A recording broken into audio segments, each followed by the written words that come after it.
I don't have any bumper stickers on my car. I noticed this a few years ago. Nothing. And justified it by saying that I didn't need to share my views with anyone. But I didn't have any. Truth. It was probably my dad, leaning against the oxidized green Volvo sedan, who took it.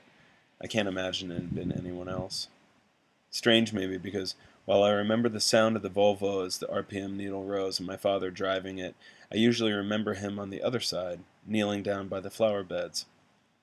He had planted a vegetable garden in the backyard the day they brought me home from the hospital.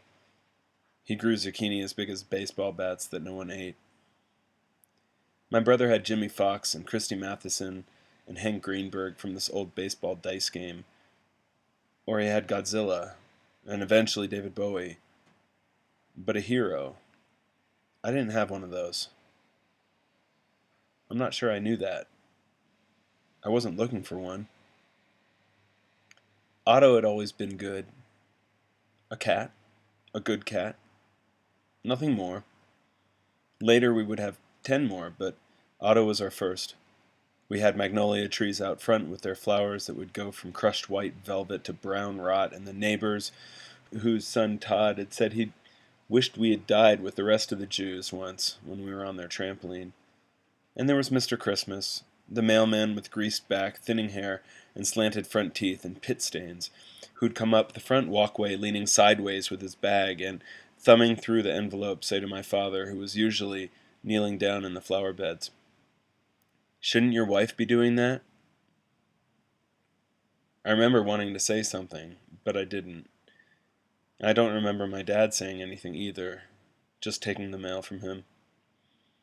I don't know how many times this happened. And then one day he came up the walk again, this time bending down to pet Otto, who was getting old and sometimes cranky, like a feline schizophrenia. There was a hiss, maybe, and then a scream. Otto tore a strip of flesh from his arm and ran away with it.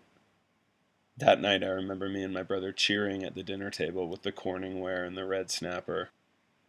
And then I remember needing to say goodbye to Otto. Not that night, or even the next one, but soon. Our parents saying something about how we would get sued unless we did it, and my brother crying all night. My father buried Otto's ashes in the backyard, next to the zucchini plant. Look at him. He died for us. And maybe that's what my bumper sticker should say.